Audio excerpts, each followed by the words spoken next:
What's up guys, Dan Watson, learningcameras.com, A99 Mark II. I have been looking for this camera for a long time. I've been a wedding and portrait photographer for a long time, and the A99 might possibly be where I can start looking at different camera systems. A third camera option between Canon and Nikon is typically where I was, and the A99 Mark II really fits the bill of some of those features that I would need for this one. And so this is a really important camera for me and something that I was really looking forward to.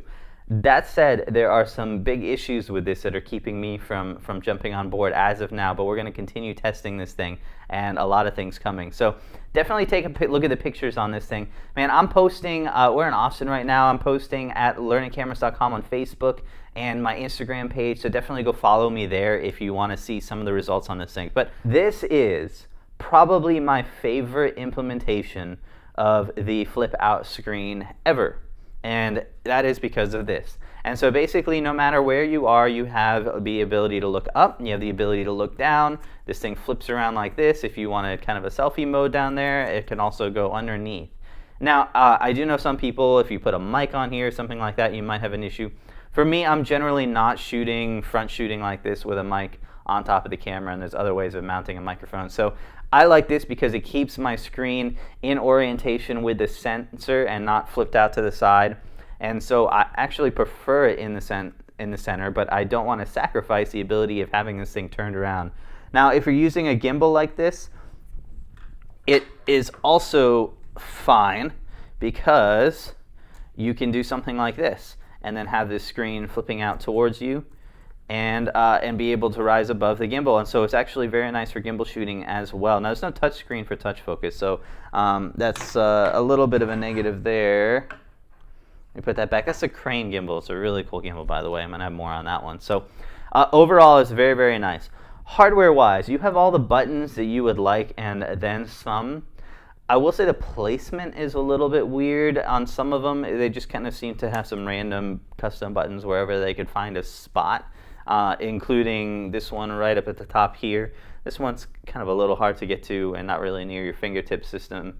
And all the focus system, or you can program it to whatever you want, but there's a nice little scroll wheel and button right here, and that works well. My biggest hit on the actual build and hardware of this thing is the joystick.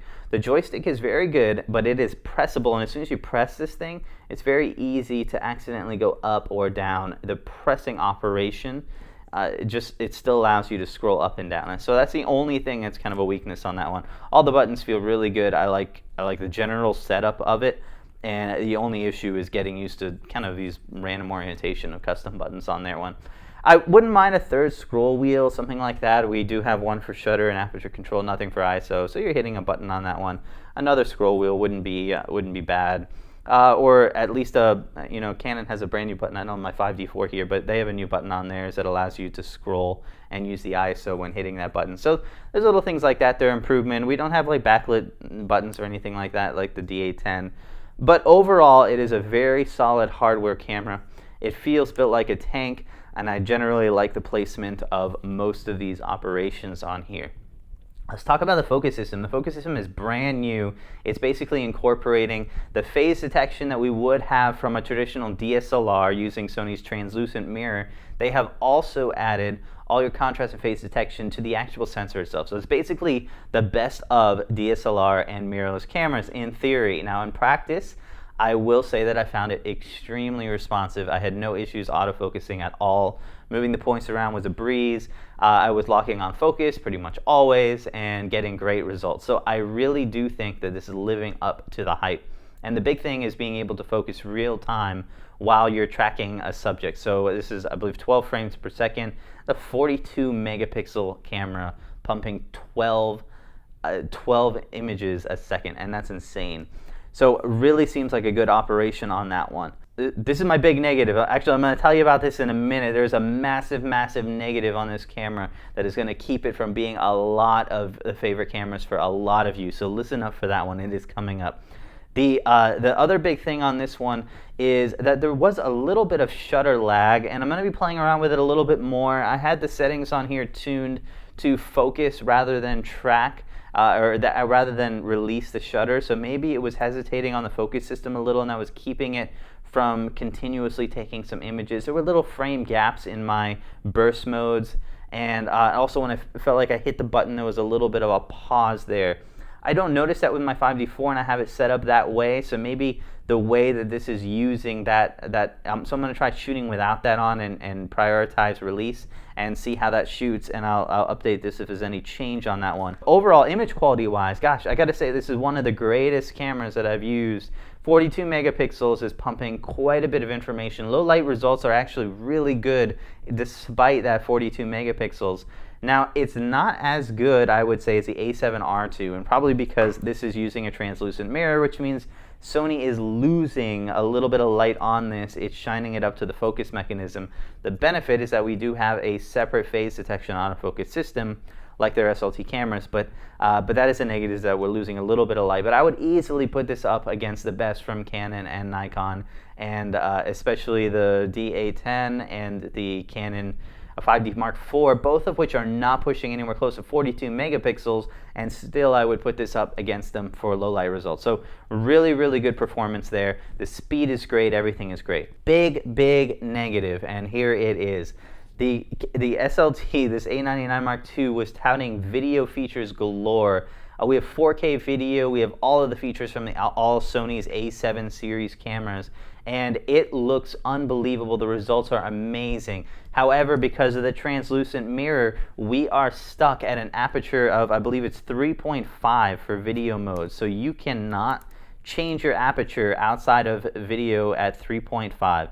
And adding to that, yes, 3.5 is it. So nothing you will do will ever be able to change that aperture if, and there is a big if. The other thing is that this is complete program auto, and so you don't even have the ability to fix your shutter speed, and so everything is going to be controlled by exposure compensation. So if you're in really bright light, your shutter speed could go anywhere to hundreds of a second for video, which is not what we want on this one. So it's basically an auto mode video camera, unless you disable the autofocus system. As soon as you disable that autofocus system, you are now shooting with a pretty powerful camera. So this is probably not a great camera for video for a lot of you, because I know a lot of you were excited about the autofocus possibilities with this camera, a combination of those 4K video modes. On the flip side of things, we got a Canon 5D Mark IV that has some limitations on the video performance at 4K, such as it's a 1.7x crop, and it doesn't shoot H.264. It shoots in motion JPEG at 500 megabits per second.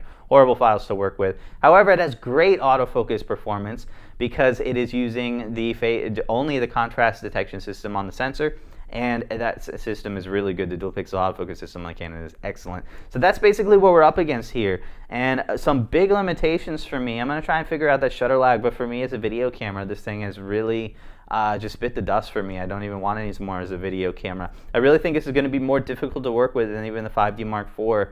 And just because autofocus is really getting good now. We're getting to the point that autofocus systems should be able to work with video, and to put out a camera that doesn't is really a bummer to me. And even if you had to get rid of that separate focus mechanism, I think that would be an option, or at least for another model of this camera. And that leads me to the next thing, and that is I am now hoping for a possibility of an A9 camera. An A9, rumored A9, is something above an A7, something that's going to give me a body like a DSLR, my dual card slots, rugged. I can take it anywhere, be able to shoot weddings and events with this thing, and even sporting events.